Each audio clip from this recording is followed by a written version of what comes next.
l'invité de la matinale. KTO Radio. Ce samedi saint marque le jour du grand silence dans la liturgie. Pas de célébration et une certaine forme de dénuement dans l'organisation de sa journée. Après les jeunes adultes jeudi et les malades hier, KTO vous propose ce matin de porter une attention particulière aux prisonniers. Comment vit-on Pâques derrière les barreaux? Quel accompagnement spécifique existe-t-il? Frère Benoît Dubigeon, bonjour. Bonjour. Merci d'être avec nous en ce samedi saint. Vous êtes religieux franciscain, aumônier de la prison de Fleury-Mérogis en Essonne et vous êtes également prêtre sur le secteur de la prison. Tout d'abord, frère Benoît Dubigeon, sur le sens de ce silence lors du samedi saint dans la liturgie, qu'est-ce qui se passe le samedi saint? Alors, dans la liturgie de l'Église catholique, le Christ est mort, il est descendu jusqu'aux enfers, jusque dans nos enfers les plus terribles, et Dieu sait si je les expérimente en prison. Et là, il vient essayer de nous relever d'entre les morts, de nous sortir de toutes nos forces mortifères pour nous acheminer vers son chemin de gloire, son chemin de résurrection, que nous célébrerons ce soir dans la nuit pascale, pour ressusciter le meilleur de nous-mêmes et ressusciter tous ceux qui ont été démolis par ce qu'ils ont fait, ce qu'ils ont subi et le mal qu'ils ont fait aux autres aussi, car je n'oublie jamais, comme aumônier de prison, les victimes non plus. Depuis combien de temps êtes-vous aumônier de prison?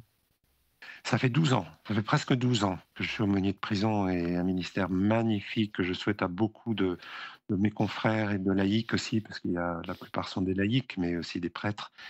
C'est un ministère de compassion, de témoin de la miséricorde du Seigneur pour tous. Et quel est le sens de cette mission, de votre mission dans un centre pénitentiaire? Écouter, mettre un cœur sur les histoires de blessures, sur toutes les histoires mortifères, c'est ça la miséricorde, mettre un cœur là où il y a de la misère, et puis permettre aux personnes de se relever, si elles le peuvent, de se remettre debout, de pardonner ce qu'elles ont fait ou ce qu'elles ont subi, parce que souvent la plupart sont coupables, bien entendu, mais elles ne sont pas forcément responsables de tout. Donc c'est restaurer la dignité de l'homme, c'est faire en sorte que l'image de Dieu qui est au sein d'eux, de ces personnes, leur soit révélée. Elle n'est pas détruite par ce qu'ils ont fait, mais elle leur soit révélée et peut-être même leur soit découverte s'ils ne l'ont jamais découverte. Et comment faites-vous pour célébrer la Semaine Sainte à Fleury-Mérogis? Est-ce que vous proposez la scène, les lavements des pieds, un chemin de croix particulier? Alors avant-hier, nous étions dans la maison d'arrêt des femmes, puisqu'il y a un bâtiment spécial pour les femmes où, de tradition, tous les aumôniers se retrouvent autour de notre évêque. Notre évêque vient célébrer la Sainte Seine et le lavement des pieds. Il se met à genoux et c'est très émouvant devant des femmes. Souvent, c'est des jeunes femmes de 18 à 30 ans.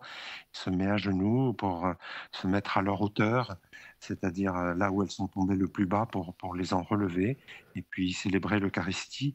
Et c'est vraiment, en plus, c'était la fête de tous les ministres ordonnés au service des plus pauvres, des plus déshérités.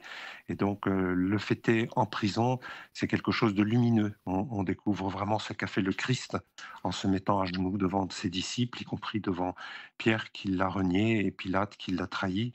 Et c'est faire l'expérience d'un Dieu qui se met au plus bas de notre humanité pour nous élever. Et toutes ces femmes qui ont assisté à cette cérémonie étaient volontaires? Elles étaient volontaires, oui, oui, tout à fait. On ne fait jamais les choses contraintes et forcées. Elles sont volontaires et elles sont nombreuses à vouloir venir. La seule chose, c'est quand elles sont limitées par un quota, on ne peut pas dépasser 60 personnes à une célébration pour des questions de sécurité. Mais elles sont bien sûr toutes volontaires et elles viennent les plus nombreuses possibles. Elles s'habillent le mieux possible aussi. Et c'est beau de voir comment elles sont maquillées. Bien habillés. Alors moi, je suis aumônier dans des bâtiments d'hommes. C'est la seule fois de l'année où je me rends proche de ces femmes avec notre évêque qui fait ça très bien, qui se met à genoux et qui baise les pieds de ces femmes, de ces jeunes femmes. C'est vraiment, les larmes coulent facilement quand on est témoin de cela. Et est-ce que vous êtes davantage sollicité lors de la Semaine Sainte? Alors, Pas plus parce que je suis très pris dans ma paroisse et c'est surtout là que je dois être, mais je suis sollicité donc le jeudi saint.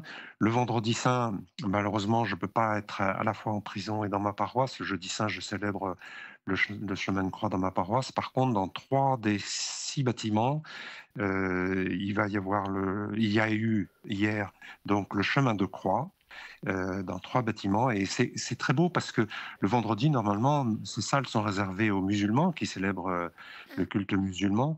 Et on leur demande de nous laisser la place pour pouvoir célébrer le chemin de croix. Et c'est ce qu'ils ont fait hier. Ils nous ont laissé la place. Et nous, d'ailleurs, on leur a laissé la place il y a 10 jours pour l'Aïd, la fête, la fin du Ramadan. On leur a laissé le dimanche.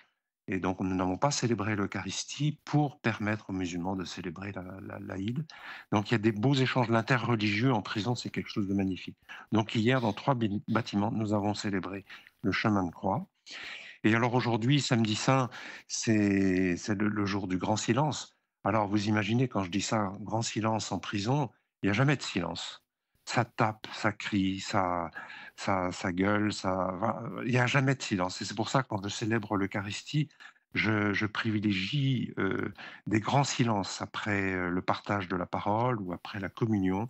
Un silence qui peut durer 5 minutes, 6 minutes. Vous savez, c'est long, 6 minutes, tous ensemble. On est 40 à faire silence, mais c'est magnifique parce qu'ils ne font jamais l'expérience d'un vrai silence.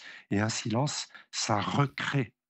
Ça a une puissance de recréation qui est magnifique. Alors ce jour du samedi saint que nous fêtons aujourd'hui, c'est le jour du grand silence où Dieu vient descendre plus bas de notre humanité pour faire éclater ce soir dans la nuit ce grand Alléluia, Christ est ressuscité, Christ est vivant. Alors ce matin a lieu dans 2 bâtiments le groupe biblique, c'est-à-dire un groupe de partage de la parole.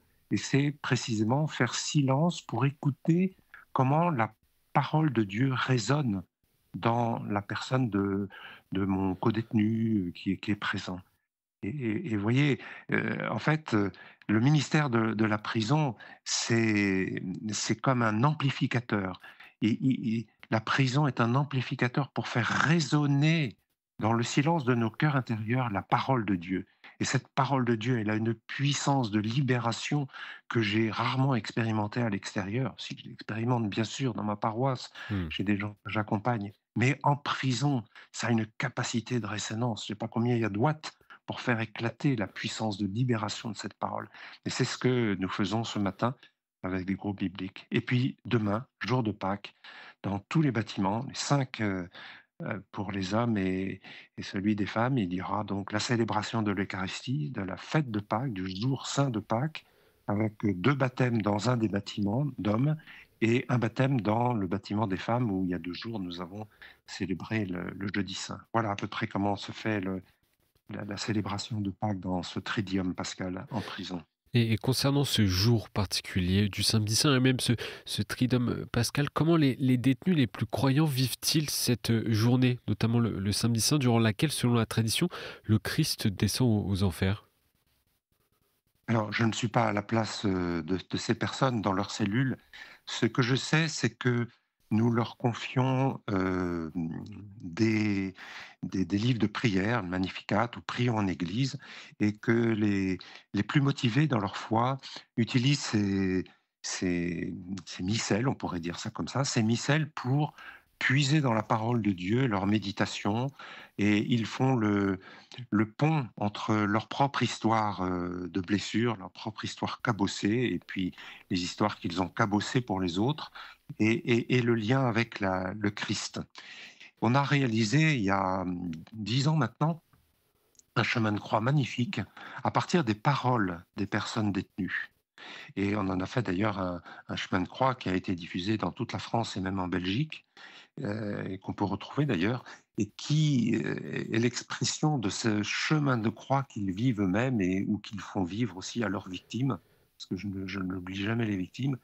Et c'est extraordinaire parce qu'ils reconnaissent dans la personne du Christ leur propre histoire ou la personne des victimes qu'ils ont blessées, et ils ont la possibilité du coup de demander de l'aide à Dieu pour qu'il puisse restaurer ce que nous ne pouvons pas nous donner nous-mêmes. c'est le sens du mot pardon. C'est le don que nous ne pouvons pas nous donner nous-mêmes quand nous avons commis des choses plus ou moins horribles. Ce don, il faut pouvoir le recueillir et l'accepter. Et c'est dans le silence, précisément, que l'on peut accueillir ce don merveilleux qu'est le pardon. Et je suis sûr que certains profitent de ce samedi saint pour faire silence, c'est-à-dire couper la télévision, qui marche souvent 20 heures sur 24 dans la cellule, je sais que certains le font, hein, demander à leurs codétenus de respecter aussi ce temps de silence. Si c'est un musulman, eh bien, quand il prie, le chrétien fait silence pour permettre aux musulmans de prier, et réciproquement. Je suis sûr que certains ont demandé à leurs codétenus de faire Oui. silence pour pouvoir méditer cette parole de Dieu et cette descente de Jésus aux enfers pour nous en sortir. Le pape François a ouvert, vous le savez, une porte sainte dans une prison de la capitale italienne au début de l'année sainte, fin décembre. J'imagine Oui. que cette attention particulière du Saint-Père envers les prisonniers vous touche, vous, comme aumônier de prison. Ah oui, surtout que notre bon pape François enfin, maintenant il est plus fragile au niveau de la santé, mais il a toujours eu le souci d'aller en prison pour rappeler que personne n'est jamais perdu aux yeux de Dieu. D'ailleurs, ça me fait penser à un évêque qui m'avait dit un jour, Benoît, si il ne me restait plus que 2 prêtres, j'en nommerais un aumônier des contemplatifs ou contemplatif pour rappeler que Dieu existe et ça change tout, et l'autre, je le nommerais aumônier de prison pour rappeler que personne n'est jamais perdu. Et mettre la porte ouverte de ce jubilé de l'espérance en prison et les faire passer symboliquement à travers cette porte, c'est la porte de la liberté. Et quand on est en prison, moi j'ai connu quelqu'un qui a découvert la, la- qui a fait l'expérience personnelle de la rencontre du Christ, et il m'a dit, frère Benoît, je n'ai pas besoin d'attendre de sortir de cette prison de Fleury-Mérogis pour savoir que je suis déjà libre, libre d'aimer parce que quelqu'un m'a aimé. Parce que, vous savez, dans le début de Saint Marc, quand Jésus est baptisé, une voix se fait entendre, tu es mon enfant bien-aimé, en toi j'ai mis tout mon amour. Et les personnes de prison qui font l'expérience que Dieu met en eux tout leur amour, eh bien, ils découvrent la vraie liberté. Et une dernière question pour conclure cette interview, frère Benoît Dubigeon. Quelle serait votre intention de prière en ce samedi saint? Mon intention de prière, c'est prier pour tous les pays qui sont en guerre, en Ukraine, en Russie, dans la bande de Gaza, en Israël, en Somalie, Soudan, pour les pays qui sont en guerre, et puis aussi pour les familles où il y a la guerre dans leur propre sein. Et puis, pour les familles, c'est tellement important, les familles. Et je vois bien que quand les familles sont souffrantes, eh bien, ça peut finir en prison. Et je vois beaucoup, j'écoute beaucoup, vous savez, en 12 ans, j'ai peut-être franchi le seuil de plus de 10 000 fois les cellules. C'est considérable. J'ai ouvert 10 000 cellules et je les ai renfermées. Je ne peux pas m'habituer à renfermer quelqu'un dans sa cellule. Eh bien, les familles divisées, souvent, se retrouvent en prison.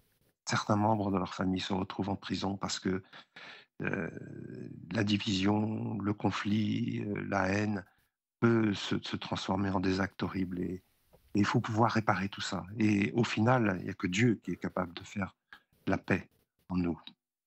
Merci d'avoir été avec nous et pour ce beau témoignage, frère Benoît Dubigeon, en ce samedi saint jour du Grand Silence. Je rappelle que vous êtes religieux franciscain et notamment donc aumônier à la prison de Fleury-Mérogis en Essonne. Merci à vous et bonne vigile Pascal ce soir.